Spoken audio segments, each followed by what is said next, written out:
பர்திமேயு சுவிசேஷ ஊழியங்கள் வழங்கும் நற்செய்தி நேரம்.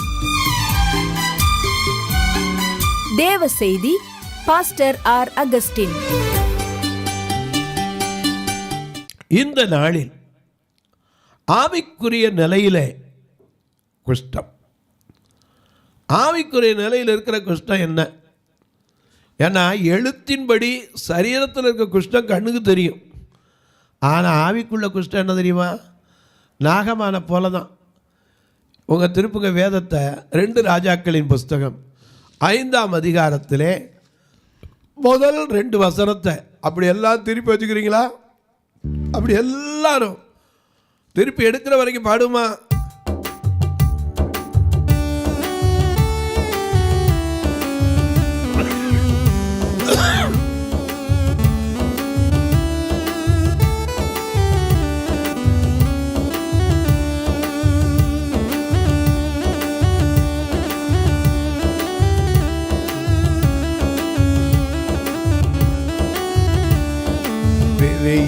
மனவனே ஆத்துமா வாழ்வது போ எல்லாவற்றிலும் வாழ்ந்து சுகமாயிரு மகனே. பிரிய மனவனே ஆத்துமா வாழ்வது போ எல்லாவற்றிலும் வாழ்ந்து சுகமாய்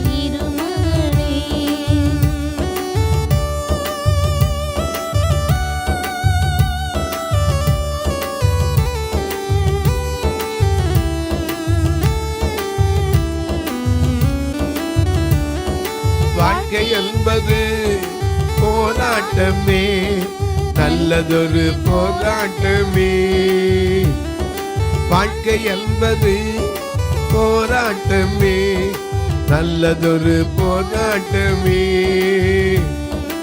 ஆவிதனும் பட்டயத்து ஆவிதனும் பட்டயத்து எடுத்து போராடி வெற்றி பெற, எடுத்து போராடி வெற்றி பெற பெரியவானே.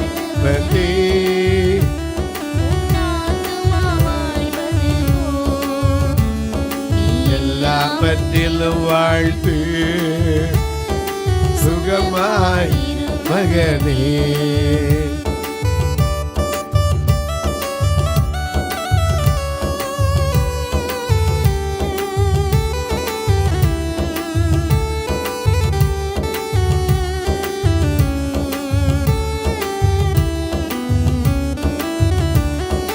ஓட்ட பந்தயம் நீ ஓடுகிறாய், ஒழுங்கில் வழி போண்டு மகனே. ஓட்ட பந்தயம் ஓடுகிறாய், ஒழுங்கில் வழி போண்டு மகனே.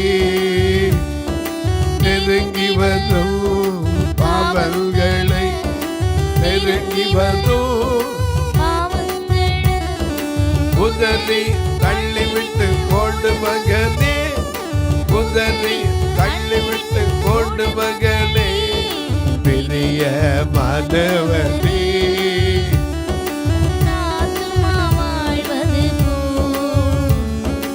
எல்லாவற்றிலும் வாழ்ந்து சுகமாயிரு மகனே. பெரிய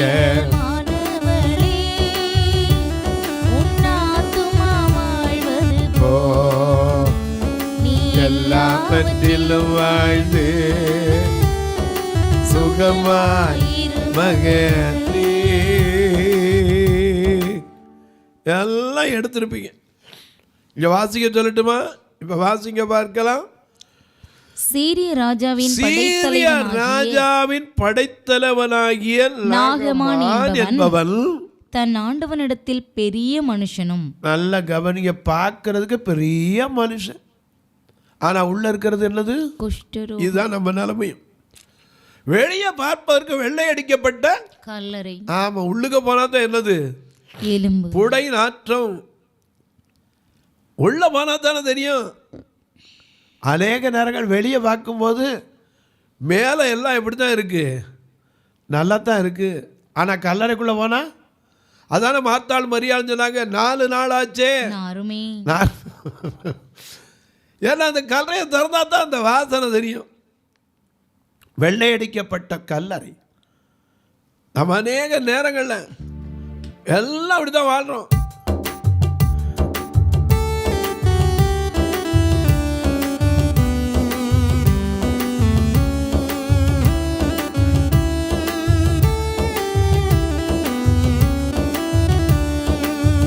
காலத்துக்கு காத்திருக்காதே, காரிருளை தஞ்சம் கொள்ளாதே.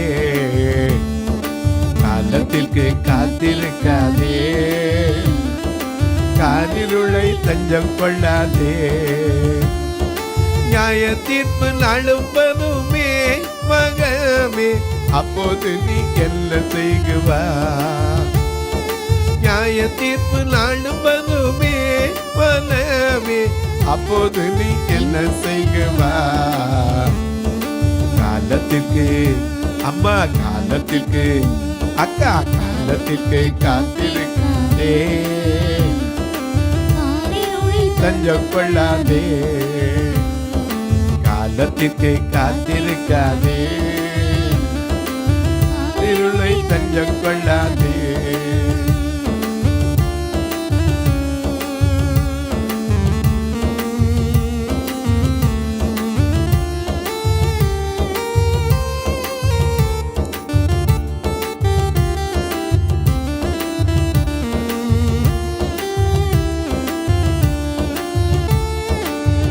கல்லறையை போல வாழாதே, கண்வலையை தஞ்சம் கொள்ளாயே.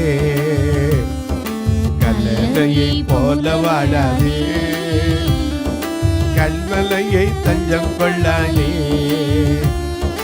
கள்ள கிறிஸ்தவனாய் மாறாதே, கர்த்தரின் அக்கினியில் வீழ்ந்து மாறாதே. கள்ள கிறிஸ்தவனாய் மாறாதே, கர்த்தரின் அக்கினியில் வீழ்ந்து மாயாதே. காலத்திற்கு ரொம்ப காலத்திற்கு ரொம்ப காலத்திற்கு காத்திருக்காதே.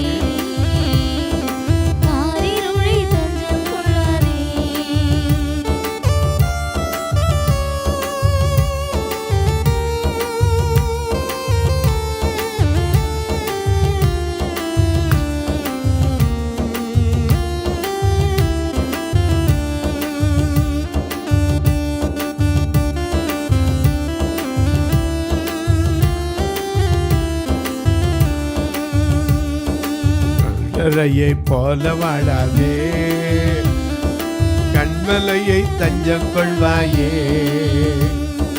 கல்லறையை போல வாழ்ந்துடக்கூடாது. வெள்ளையடிக்கப்பட்ட கல்லறை எப்படி இருக்கும் பார்க்கறதுக்கு? ஜோரா இருக்கும். ஆனால் கொஞ்சம் திறந்து பார்த்தா புடை நாற்றம். இங்கே பார்க்கிறோம், நாகமான், சீரியாவின் படைத்தலைவனாகிய நாகமான் என்பவன் தன் ஆண்டவனிடத்துல பெரிய மனுஷன் எண்ணிக்கை உள்ளவனாய் இருந்தான். அவனை கொண்டுதான் சீரியா கர்த்தர் சீரியாவுக்கு ரட்சிப்பை கட்டளையிட்டார். மகா பராக்கிரமசாலியா இருந்த அவனோ குஷ்டரோகியாய் இருந்தான். ஆமா, இது சரீரத்தின்படி தேவன் தந்து அதுக்கு தீர்ப்பு வந்துருச்சு. அவரே குணமாக்கிட்டார். அங்கேருந்து ஒரு வழியை திறந்து கொடுத்து போய் யோர்தான்ல முங்க வச்சு என்ன செஞ்சிட்டாரு? சுகப்படுத்திட்டாரு. அவன் கடைசியில் ஆண்டவருடைய சன்னிதானத்துக்கு நிற்கிறதுக்கு என்ன ஆயிட்டான்? தகுதி உள்ளவன் ஆயிட்டான். நாம எங்கே போய் நின்றக்கூடாது? வெளியே நின்றக்கூடாது. யாரை போல? நல்ல ராஜா ஓசியா ராஜா. 2 நாளாகமும் 26ஆம் அதிகாரம் 16ஆம் வசனத்தை பாருங்க. 2 நாளாக அவன் பலப்பட்ட போது, அதுதான் பிரச்சனை. என்னைக்கு நமக்கு பலப்படுறோமோ அன்னைக்கு பலப்படுறதுனா என்ன அர்த்தம்? தன்னை சுற்றி இருந்த எல்லா சத்துருக்களும் அவனுக்கு போயாச்சு, அமைதி வந்துருச்சு. அந்த இளைப்பாறை பண்ணும்போது தான் புத்தி மனுஷனுக்கு விலகிடுது. ஏன்னா நம்ம கஷ்டப்பட்டு அங்கங்கே அலைஞ்சு வேலை செய்யணும் மேலே ஓடுவோம். கொஞ்சம் ஆசீர்வாதம் வந்துருச்சுன்னா உட்கார்ந்துருப்போம். அந்த இளைப்பாறை பண்ணும்போது தான் புத்தி கெட்டு போகுது. அவன் பலப்பட்ட போது தனக்கு கேடு தனக்கு கேடுண்டாக மட்டும் அவனுடைய மனம் அவனுடைய மனம் மேட்டிமையாகி தன் தேவனாகிய கர்த்தருக்கு விரோதமாக மீறுதல் செய்தான். நாம பாடுறோம், பாவ மன்னிப்பின் நிச்சயத்தை பெற்றுக்கொள்ள வேண்டும், பரலோகத்தில் நீ பெற வேண்டும். பாவ மன்னிப்பின் நிச்சயத்தை பெற்றுக்கொள்ள வேண்டும், பரலோகத்தில் நீ பெற வேண்டும். இயேசு தருகிறார், இன்று தருகிறார், இயேசு தருகிறார், இன்று தருகிறார். அதற்காகத்தான் சிலுவையிலே ரத்தம் சிந்தி விட்டார், அதற்காகத்தான் சிலுவையிலே ரத்தம் சிந்தி விட்டார். பாவ மன்னிப்பில் நிச்சயத்தை பெற்றுக்கொள்ள வேண்டும், பரலோகத்தில் ஓரிடம் நீ பெற வேண்டும்.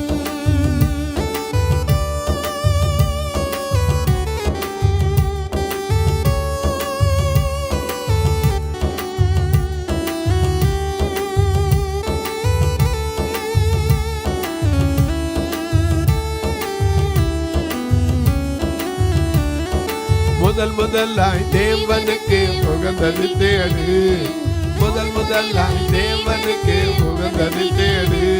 இது எல்லாமே அவர் உனக்கு சேர்த்து தந்திடுவார், பின்பு எல்லாமே உனக்கு சேர்த்து தந்திடுவார். பாவ மன்னிப்பின் நிச்சயத்தை பெற்றுக்கொள்ள வேண்டும், பரலோகத்தில் ஓரிடம் நீ பெற வேண்டும். இயேசு தருகிறார், இன்று தருகிறார், இயேசு தருகிறார், இன்று தருகிறார். அதற்காகத்தான் சிலுவையிலே ரத்தம் சிந்தி விட்டார், அதற்காகத்தான் சிலுவையிலே ரத்தம் சிந்தி விட்டார். பாவ மன்னிப்பில் நிச்சயத்தை பெற்றுக்கொள்ள வேண்டும், பரலோகத்தில் ஓரிடம் நீ பெற வேண்டும்.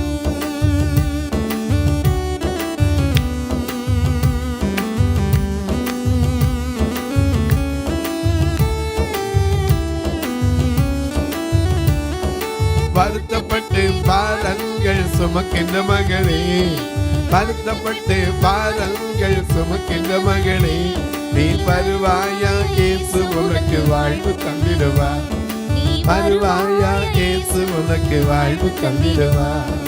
பாவ மன்னிப்பில் நிச்சயத்தை பெற்றுக்கொள்ள வேண்டும், பரலோகத்தில் ஓரிடம் நீ பெற வேண்டும்.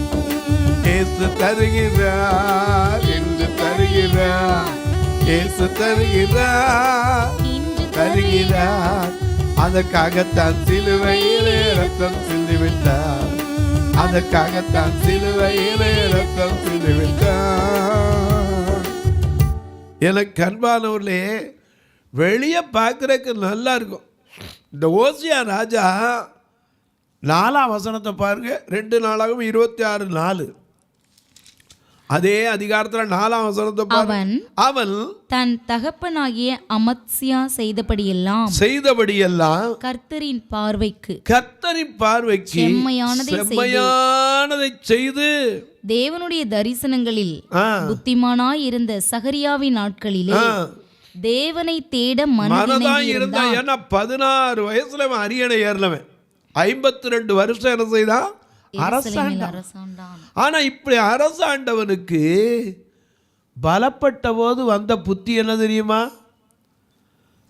அவன் செஞ்ச தப்புனால என்ன நினைச்சான், ஆலயத்துக்குள்ளேயே 19ஆம் வசனத்தை பாருங்க, 2 நாளாகவும் 26:19. அப்பொழுது ஒசியா கோபம் கொண்டான்.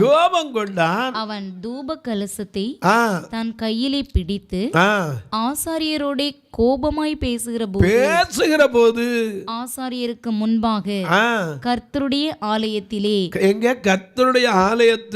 தூப பீடத்தின் முன் இருக்கிற நல்ல அடையாளம் சொல்லுவாங்க. ஆசாரியரோட கோபமா இருக்கும் போது, தூப கலசத்தை பிடிச்சிருக்கும் போது, கர்த்தருடைய சந்நிதியில நிற்கும் போது அவன் நெத்தியில் என்ன பண்ணுச்சு, அவனுடைய நெற்றியிலே குஷ்ட ரோகம் தோன்றிற்று. அவ்வளவுதான், ஆலயத்துக்குள்ள இருக்க முடியல. இன்னைக்கு சொல்ல சில நேரத்தில் நம்முடைய சரீரத்தில் அல்ல எண்ணத்தில் இருக்க குஷ்டத்தினால அந்த இடத்துக்கு போய் நிற்க முடியாது. அதனால தான் சொன்னார், எப்போ இத்தனை அருமையாக உண்டு பண்ணி வச்சிருக்கிற ராஜ்யத்தில் நான் பாடுறோம்ல, ஆனந்தம்மா இன்பக்கானா ஏகிடுவே தூய பிதாவில் முகம் தரிசிப்பே ஆனந்தமா இல்வகானா ஏகிடுவே தூய பிதாவில் முகம் தரிசிப்பே நாளுக்கு நாள் வாஞ்சை நிறைவேறும் என்பதை எண்ணினால் காத்திருந்தேன். நாளுக்கு நாள் வாஞ்சை நிறைவேறும் என்பதை எண்ணினால் காத்திருந்தேன். ஆனந்தமா இல்வக்கானா எகிடுவே தூய பிதாவில் முகம் தரிசிப்பே. எனக்கு கண்பாளே, இவ்வளவு நல்லா போனவனுக்கு இடம் கிடைக்கல. மோசைக்கு மட்டும் இல்லை, இந்த ஒசியா ராஜாக்கு என்னாச்சு தெரியுமா? கடைசியில் தனி வீட்டில் அந்த ராஜ்யத்துக்கு கூட வர முடியாது. ஆலயத்தொட்டு வெளியே போனா பரவாயில்ல, ஜனங்களும் கூட வர முடியாது. தீட்டுப்பட்டு போய் சாகிற வரைக்கும் எங்க இருந்தான்? தனித்த வீட்டிலே குஷ்டரோகியாய் வாசம் பண்ணினான். எனக்கு அன்பான ஒன்றை தெரிஞ்சுக்கங்க, ஆண்டவருடைய திட்டத்தை நம்ம மீறவே கூடாது. அதனால தான் வச்சுருக்கேன், இப்போ உனக்காக உண்டு பண்ணி வச்சிருக்கிறத ஏசாயா 64 நாளில் வந்தவொடனே வாசிச்சா, தேவன் உண்டு பண்ணி வைத்திருக்கிறவைகள் கண் காணவும் இல்லை, காது கேட்டதும் இல்லை, அதை செவியால அறிந்ததும் கிடையாது. ஏன்னா அவ்வளவு பெரிய ஆசீர்வாதம் சொல்லும் போதே நமக்கு அவ்வளவு இருக்கு. அங்க பொத்தள வீதி, நம்ம வரோம், பொத்தள வீதி அது பொற்பல வீதி, பழுகி கற்களும் அங்கே பழிச்சிடுதே. பொற்பல வீதி அது பொத்தள வீதி, பழுகி கற்களும் அங்கே பழிச்சிடுதே. பொன் சிங்காசனம் பேசிலுக்குதே, பொன் சிங்காசனம் பேசிலுக்குதே. படிக பச்சை மரகதமும் பாடி புகழுதே, படிக பச்சை மரகதமும் பாடி புகழுதே. அல்லேலூயா ஆனந்தமே, அல்லேலூயா ஆடி பாடி நடனமாடி ஆனந்திப்போமே, ஆடி பாடி. அப்படிப்பட்ட அந்த ராஜ்யத்துக்குள்ள போறதுக்கு தீட்டு பற்றக்கூடாது. தீட்டுள்ளவர்கள் நம்ம ஆயிடக்கூடாது. ஏன்னா இந்த நாகமான் யாரு? பெரிய படைத்தலைவன். ஆனா அவனுக்கு உண்மையிலே குஷ்டரோகம் இருந்துச்சு. கர்த்தர் அவன் சுகப்படுத்திட்டான். அவன் சொல்றான், ரிம்மோன் கோயிலில் நிற்கும் போது மட்டும்தான் என்னை மன்னிக்கணும், மீதி நிச்சயமா என்ன செய்வேன், கர்த்தரோட போக மாட்டேனா. ஆனால் இன்னைக்கு கர்த்தருக்குள்ளே இருக்கிறேன்னு சொன்னவங்க எத்தனை பேர் கைகளை ஆட்டி பரிசுத்தத்துக்கு போக முடியும்? கொஞ்சம் ஆராய்ஞ்சு பாருங்க. அநேக நேரங்களில் அதுதான் நமக்கு விளங்குறது இல்லை. அதனால தான் இங்கே எழுதி வச்சிருக்கார், எதுக்குள்ள பிரவேசிப்பது இல்லையா, நமக்காக உண்டு பண்ணி வைத்திருக்கிற அந்த பரம ராஜ்யத்துக்குள்ள பிரவேசிக்காத வரிசையில் மோதா யாரு? தீட்டுள்ளவர்கள், அருவருப்புள்ளவர்கள். அடுத்தாப்புல அதை குறித்து சொல்லணும்னா உங்களுக்கு இன்னும் நேரம் பத்தாது, தீட்டுக்கே எவ்வளோ நேரம் இல்லை. ஏன்னா தீட்டுள்ளவர்கள் முதல்ல என்ன செய்ய முடியாது, போக முடியாது. நாகமானுக்கு தீட்டில், அவனுக்கு சரீரத்தில் அந்த வியாதி, அதை ஆண்டவர் குணமாக்கிட்டார். ஆனால் இவனுக்கு வந்த குஷ்டம் என்னது? தேவனுக்கு விரோதமாக பாவம் செய்ததுனால அறியாதவன் இல்லை, அறிஞ்சவன். ஒரு காலத்தில் தேவனால் பலப்பட்ட போது எல்லாத்தையும் மறந்து ஆசாரியர்கள் சொல்றாங்க, ராஜாவே இந்த காரியம் உமக்கு என்ன செய்யாது, மேன்மையாக லபிக்காதுன்னா. ஆனால் இவனுக்கு கோபம் வந்துச்சு. ஐயா, அவனவன் செய்ய வேண்டிய வேலை என்ன செய்யணும், செய்யணும். ராஜாவுக்குன்னு சில வேலை இருக்குது, தீர்க்கதரிசிக்குன்னு ஒரு வேலை இருக்குது, அபிஷேகம் பெற்றவனுக்குன்னு ஒரு வேலை இருக்குது. ஆரோனின் குடும்பத்தார் ஆசாரியர்கள் செய்ய வேண்டிய வேலையை மற்ற வேலை செய்யக்கூடாது. நீதிமொழிகளில் ஒரு அவசரம் உண்டு, எனக்கு அது ஞாபகம் இல்லை. தனக்கடாத வழக்கில் தலையிடுகிறவன் நாய் காதை பிடித்து இழுகிறதுக்கு ஒப்பா இருக்குன்னு இருக்கார். வழியில் போகிறவன் தனக்கடாத வழக்கில் தலையிடவே கூடாது. அப்படி தலையிட்டா சும்மா இருக்கிற நாயை காதை எழுத்து விட்டா என்ன ஆகும்? கடிச்சு அதுதான் அதே மாதிரி தான் இன்னைக்கு அநேக நேரங்களாக தான் நமக்கு தெரியறதில்ல. நல்லா இருந்தான், திடீர்னு புத்தி என்ன செஞ்சிருச்சு? மாறிடுச்சு. திடீர்னு மாறிடுச்சு. ஏன் நான் பிடிக்கக்கூடாதா? 70 ஆசாரியர்கள் இருக்கிறாங்க, அவ்வளோ பேரும் சொல்கிறாங்க, கேட்கல. கடைசியில் பார்த்தீங்கன்னா ராஜாவா இல்லாட்டா பரவாயில்ல, எங்கே போய் நிற்க வேண்டி வச்சு? தனித்து பாளையத்துக்கு வர முடியாது, ராஜா அரண்மனைக்கு வர முடியாது, மக்களோடய அவர் என்ன செய்ய முடியாது? வர முடியாது. ஏன்னா தனி வீட்டில் இருந்துட்டு ஐயோ தீட்டு ஐயோ தீட்டு ஐயோ தீட்டுன்னு அலறணும். எனக்கு கண்பானவர்களே, வேதத்தில் அநேகம் பேரை நம்ம காண்பிச்சுட்டே போகலாம். நீங்களும் கொஞ்சம் யோசிச்சு பாருங்கள். 2 நாளாகமத்தில் 36ஆம் அதிகாரத்துக்கு உங்களுடைய வேதத்தை திருப்பி அங்கே ஒரு மனுஷனை குறித்து நாம் வாசிக்கிறோம். 2 நாளாகமத்தில் 36ஆம் அதிகாரம் முதல் வசனத்திலிருந்தே கொஞ்சம் வாசிங்க பார்க்கலாம். அப்பொழுது ஜனங்கள் யோசியாவின் குமாரனாகிய யோவாகாசை அழைத்து அவனை எருசலேமிலே அவன் தகப்பன் ஸ்தானத்திலே ராஜாவாக்கினார்கள். சரி, யோவாகாஸ் ராஜாவாகிற போது 23 வயதாய் இருந்து 3 மாதம் எருசலேமில் 3 மாதம் எருசலேமில் அரசாண்ட. இவனுக்கு இருந்தது எவ்வளவுதான்? 3 மாதம். அவன் எருசலேமில் அரசாளாதபடிக்கு எகிப்தின் ராஜா அவனை தள்ளிவிட்டு தேசத்தின் மேல் 100 தாலந்து வெள்ளியும் 1 தாலந்து பொன்னுமான தண்டத்தை சுமத்தி அவனுடைய அண்ணனாகிய எலியாக்கீமை யூதாவின் மேலும் எருசலேமின் மேலும் ராஜாவாக்கி. ராஜாக்களை தள்ளி ராஜாக்களை உண்டு பண்ண அவரால் முடியும். எனக்கு கண்பார்களை அநேக நேரங்களில் நமக்கு விளங்குறது இல்லை. நமக்குள்ள நான் என்கிற எண்ணம் வந்துடவே கூடாது. என்னட்ட ஒன்றுமே இல்லைப்பா, எல்லாமே நீர் தான், எல்லாமே இயேசு இல்லையா? எல்லாமே இயேசு, இயேசு, எல்லாம் இயேசு, இயேசு, இயேசு, எல்லாம் இயேசு, இயேசு, இயேசு. லாபமான அனைத்தையுமே நஷ்டம் என்று கருதுகிறீ.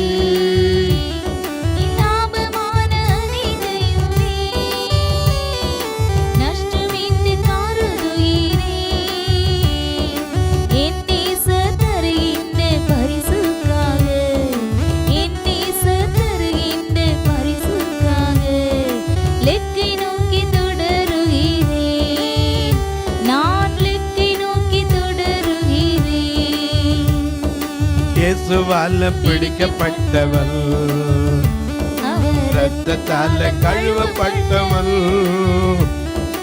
எனக்கென்று எதுவும் இல்லை, இந்த பூமி சொந்தமில்லை, எனக்கென்று எதுவும் இல்லை, இந்த பூமி சொந்தமில்லை, எல்லாமே இயேசு, எல்லாம் இயேசு,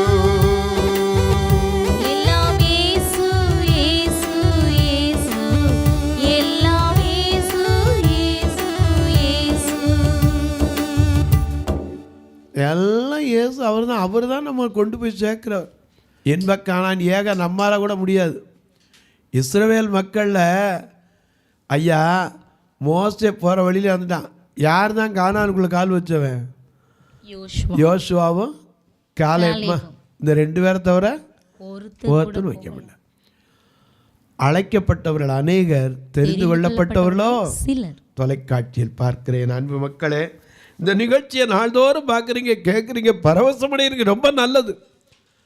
ஆனால் ஆவிக்குரிய நிலையில் நம்முடைய நிலை எப்படி இருக்கிறது? ஒரு ஓசியாவை போல மேட்டிமை கொண்டதுனால ஆலயத்திலேருந்து தள்ளி வெளியே வந்து அது பக்கத்திலோட போக முடியாமல் தூரத்திலேருந்து அணைத்து கொள்ளுகிறோமா? நம்ம ஆராய்ந்து பார்ப்போம். ஏன்னா தேவன் உண்டு பண்ணியிருக்கிற ஆசீர்வாதங்கள் பெருசுங்க. ஆனால் அதுக்குள்ளே நம்ம போக முடியாதபடிக்கு நம்மை தடுக்கிற சில எண்ணங்கள் இருக்கிறது. அந்த குஷ்டங்கள் ஆவிக்குரிய குஷ்டங்கள். அதான் நம்மை தீட்டுப்படுத்துது. பாளையத்துக்கு வெளியே உட்காந்துருக்கோம், நடக்கிறது தெரியுது, பார்க்குறோம், கேட்குறோம், ஆனால் ஐயோ தீட்டு, ஐயோ தீட்டு. இன்னைக்கு சொல்லுவேன், ஆண்டவர்கிட்ட கேட்போம், ஆண்டவரே அந்த பரமராஜ்யத்துக்குள்ள என்னையும் கொண்டு சேர்ப்பதுக்கு தகுதிப்படுத்துங்கப்பா. தொலைக்காட்சியில் நீங்கள் பார்க்குற நீங்கள் ஒரு வார்த்தை அந்த ஊழியத்துக்காக ஜெபிக்கிறீங்களா? இது எப்போதும் தொடர்ந்து வருவதற்கான தேவைகள் சந்திக்கப்படணும். எங்கள் சபையும் 2 கண் பார்வை இல்லாதவங்க சபை. இந்த பார்வை இல்லாத மக்களை பார்த்திங்கன்னா ஒரு நல்ல வேலை இருக்காது. இவங்களை வரும்போது கூட நான் கூட்டிகிட்டு வந்து திருப்பி கொண்டு தான் விடுவோம் வேனில். நல்லா சாப்பிட வச்சு சில நேரத்தில் மதுரையெல்லாம் பார்த்திங்கன்னா ஒரு குடும்பத்துக்கு 4 கிலோ அரிசி கொடுத்து அனுப்போம். ஏன் தெரியுமா? 2 பேரும் கண்ணு தெரியாமல் திருமணம் பண்ணியிருக்கிறாங்க. இவங்களும் வாழணும், வாழ வைக்கிற தெய்வம். எனக்கு கண்வாள் எங்கள் சபையில் எத்தனையோ கட்டுமான பணி இன்னைக்கு வரைக்கும் தடைப்பட்டிருக்கு. திருநெல்வேலியில் கூட பாருங்கள், வயதான ஆண்களுக்கு வச்சுருக்கிறோம். அவங்களுக்கு இருக்கிற இடத்துல இன்னொரு அரை கட்ட முடியலை. மதுரையில் இருக்க ஞானஸ்தான தொட்டி தண்ணி தொட்டியாகவும் பயன்படுச்சு. 20 வருஷத்துக்கு முன்னாடி கட்டினது. அது இப்போ டைல்ஸ் எல்லாம் போய் வச்சா 1/2 மணி நேரம் கூட தண்ணி நிற்க மாட்டேங்குது. அதை இப்போ சரிப்படுத்த நாங்கள் அன்றைக்கி கணக்கு பார்த்தா 80,000 ரூபா. நாங்கள் மேலே இருக்காங்களே பெண்களுக்கு தங்க வைக்கிற இடத்துக்கு ஓடு இல்லாமல் சென்ட்ரிங் போட்டால் ரொம்ப நாளைக்கு இருக்குமே அப்படின்னு கேட்டால் அவங்க 6 லட்ச ரூபா வரைக்கும் வந்துடுமே. நாங்கள் ஆண்டவர் தான் அதெல்லாம் சந்திக்கணும். நீங்களும் உங்கள் ஜெபத்தில் வைங்க, கர்த்தர் ஏவினால் தொடர்பு கொள்ளலாம். எப்படி பிரதர்? இங்கே 2 ஃபோன் நம்பர் வந்துக்கிட்டே இருக்கும், அதில் நீங்கள் பார்க்கலாம், என்னிடத்தில் கேட்கலாம். ஒருவேளை ஐயா எனக்கு கணக்கு ஒப்பிக்கிறதற்கு வழி உண்டானா அதுக்கும் வழி உண்டு, என்னிடத்தில் கேட்டால் உங்களுக்கு சொல்லுவேன். உங்கள் ஜெபக்காரி எது இருந்தாலும் காலைல 10லேருந்து 5க்குள்ளே சொல்லுங்கள். இப்போ உங்களுக்காக ஜெபிக்கட்டுமா? நல்ல பிதாவே, நன்றியோடு துதிக்கிறோம் சுவாமி. நாங்கள் ஐயா உம்முடைய பரம ராஜ்யத்திற்குள்ளே வருவதற்கு எங்களிடத்தில் என்ன குறை உண்டோ அந்த குறையை மாற்றுங்கப்பா. நாங்கள் அந்த உம்முடைய ராஜ்யத்துக்குள்ளே வந்து வெள்ளை அங்கே தரித்து கொண்டு வெள்ளை குறித்தாம் ஓலை விடித்து ஆட்டுக்குட்டியானவருக்கு அந்த மகிமை செலுத்துகிற அந்த பாக்கியத்தை எனக்கும் எங்களுக்கு தாரும். ஊழியத்தை தாங்குகிற, ஜெபிக்கிற, கொடுக்கிற எல்லா மக்களையும் ஆசீர்வதியும். பிறந்த நாள், திருமண நாளை நினைவு கூறுகிற மக்களுக்காக ஜெபிக்கிறேன். அவருடைய பிள்ளைகளுக்காக ஜெபிக்கிறேன், குடும்பங்களுக்காக ஜெபிக்கிறேன், வயது முதிர்ந்தோருக்காக ஜெபிக்கிறேன். படுக்கையில் படுத்துக்கொண்டு சரீரத்தில் பலவீனத்தினாலே, வேதனையினாலே, மனம் சஞ்சலத்தினாலே கண்ணீர் வடிக்கிற மக்களுக்காக ஜெபிக்கிறேன். ஒவ்வொருவருடைய கண்ணீரை துடைப்பேனாம். இயேசுவின் நாமத்தில் ஜெபிக்கிறேன் நல்ல பிதாவே, ஆமென். சபை ஆராதனை ஞாயிறு காலை 10 மணி முதல் 12 மணி வரை. இடம் பர்திமேயு சுவிசேஷ ஆலயம், அன்னை சத்யா நகர், இளமனூர் அஞ்சல், சக்கிமங்கலம் வழி, மதுரை மாவட்டம்.